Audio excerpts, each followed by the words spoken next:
Welcome to Slow American English, the podcast for learners of American English. I'm your host, Karen Tolliver. This is episode number 46, The American Civil War. Before we begin, I want to thank all my patrons who subscribe via patreon.com. Your contributions help me pay hosting fees and other expenses. You are the reason the podcast is free. If you are not a patron, please visit www.patreon.com/slowamericanenglish to become one.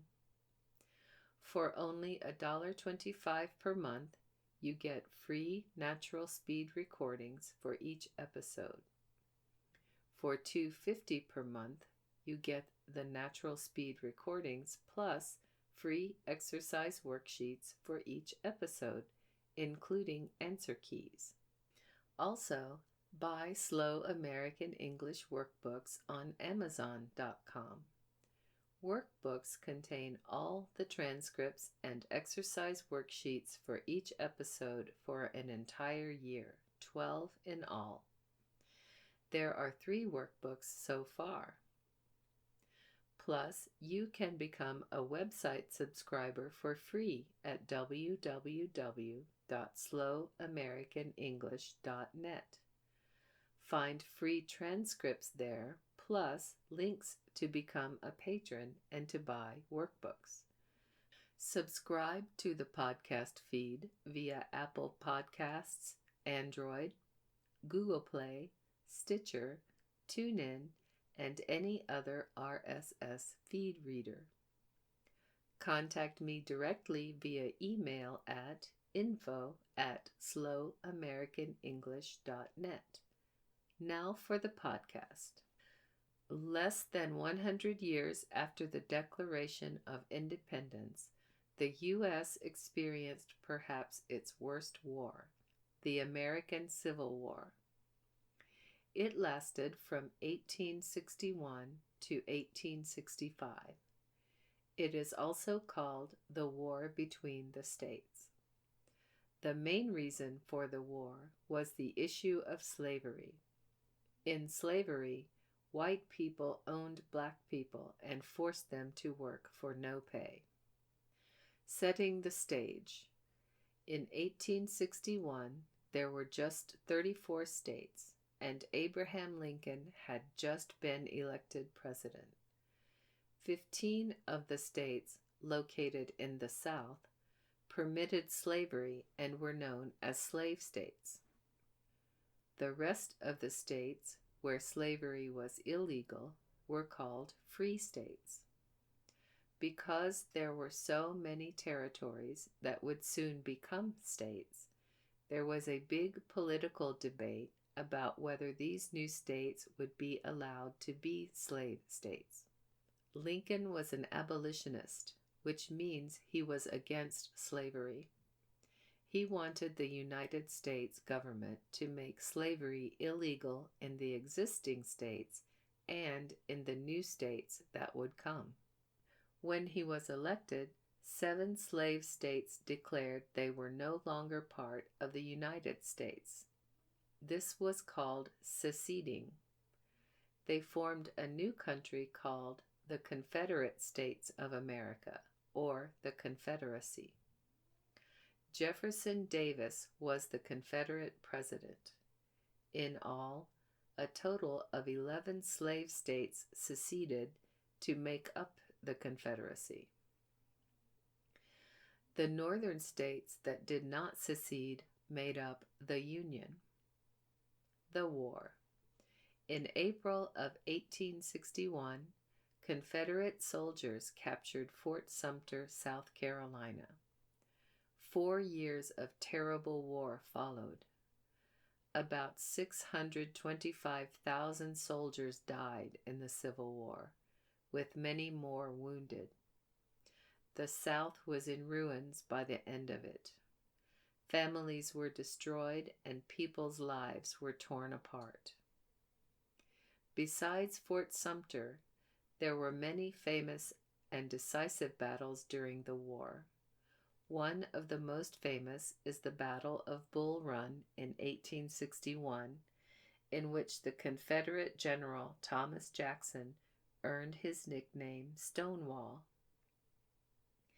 Later, in 1864, Union General William Tecumseh Sherman and his troops marched to Atlanta and burned it nearly to the ground. Emancipation Proclamation.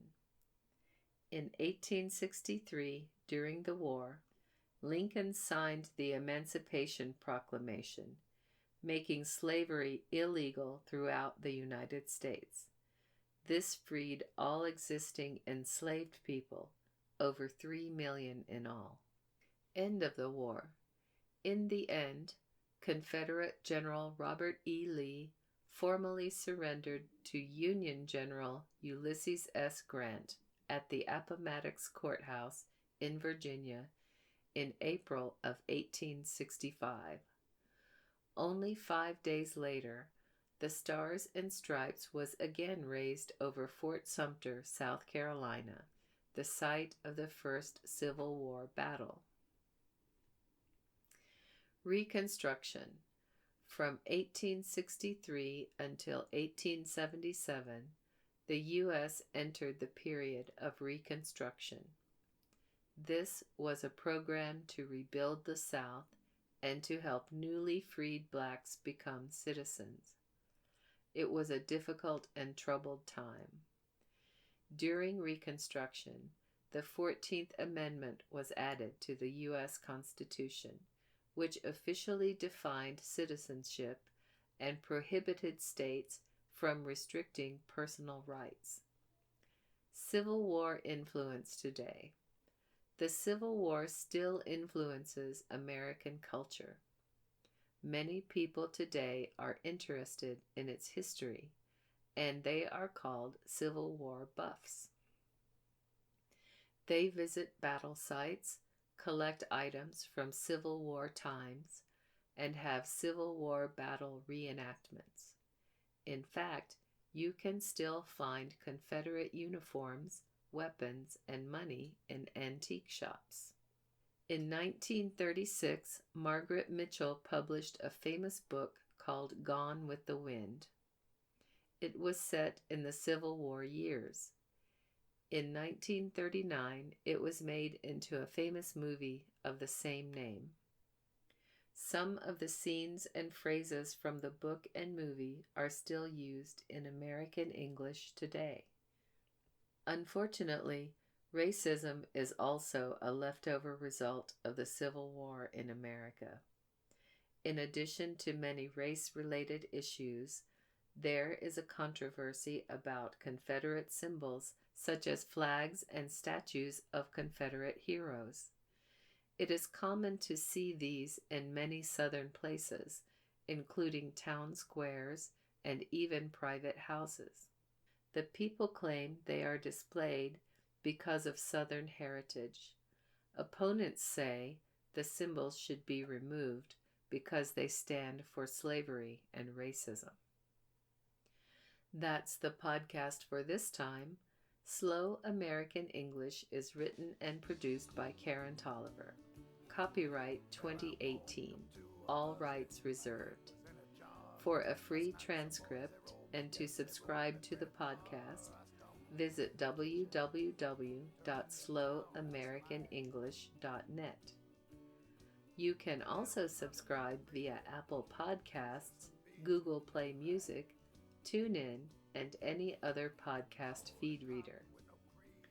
Theme music for this podcast is written and performed by S.W. Campbell and used by permission.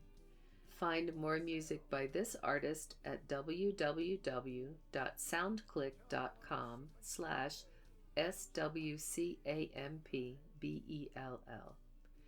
This has been Slow American English. I'm Karen Tolliver. Thank you for listening.